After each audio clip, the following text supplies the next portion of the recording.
Okay, quick little book haul video.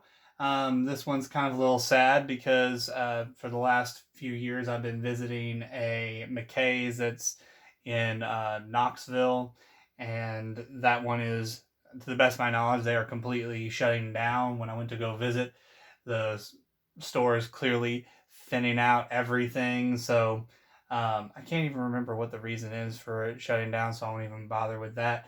But I managed to find a few books to add to my collection. Managed to add some things that were kind of needed. So the first thing is I got a Terry Brooks book here, Angel Fire East. This is part of a trilogy, if I remember correctly.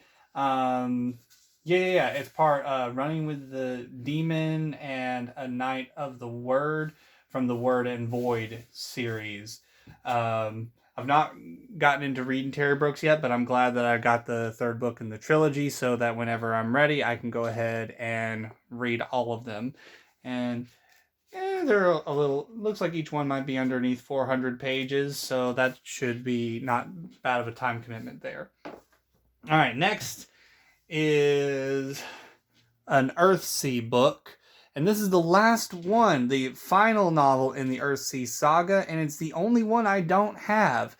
It was a nice little find. I was glad to find it because I've read 3 of the Earthsea books right now. I've read, where is it?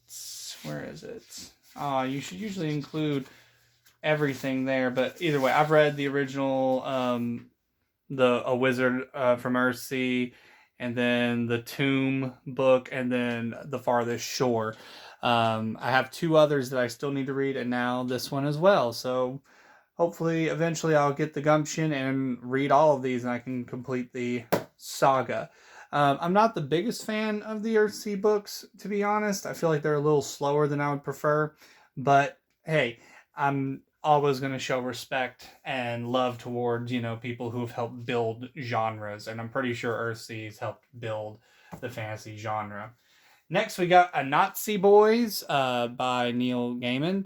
I've seen this book from time to time, and I never really bought it. Well, I thought about it. Well, obviously I've never bought it, but I was like, you know what? It's time. It's time to buy it. And also, this cover is kind of cool. I'm noticing how much it shimmers. I kind of like that. Now, the last 3 books that I've got are all Star Wars books. This one is called Darksaber. It's part of a trilogy, which I actually had the 3rd book of this trilogy, and this is the 2nd one. So all I gotta do is track down the first one. I think it's called like Children of the Jedi or something like that. Which I will go ahead and say, when I was looking through the shelves of the Star Wars books, the reason why I'm buying Star Wars books at all is because I've been very annoyed with, a lot of the things that Disney Star Wars has created. And I used to read some of the old Legends books back in the day when I was a kid. And I thought to myself, I need to start building up a little bit of a library of these books. And experience the old stories and see if they hold up, or if they're as good as I remember, or if they're better. Because I've felt for a long time, I don't know why Star Wars right now isn't just taking these books and adapting some of them, or taking what works in the books, like how, Marvel has done with comics for the most part. Take what works and adapt that, because then you're still using the source material, you're using things that people like, but you're kind of making it your own. So, if you're someone who wants to make it your own, you don't want to just do literal adaptations of like the comic story individually. You can, play around with it a little bit. I don't know why Star Wars didn't do that. Because I feel like that's kind of a no-brainer. But so we got this one. So I'm closer to getting through that. This one was an interesting find because it's 3 books in one. It's Han Solo Adventures, and there's 3 of them: At Star's End, Revenge, and The Lost Legacy. This one, the book's over 500 pages, but considering how there are 3 books in here, that might be a pretty good read for me one day. Maybe I can read that over the summer. we'll have to see, because I got a lot of books I need to read this before the summer. But either way, which I will go ahead and say, because I was kind of talking about it a second ago and I kind of got sidetracked.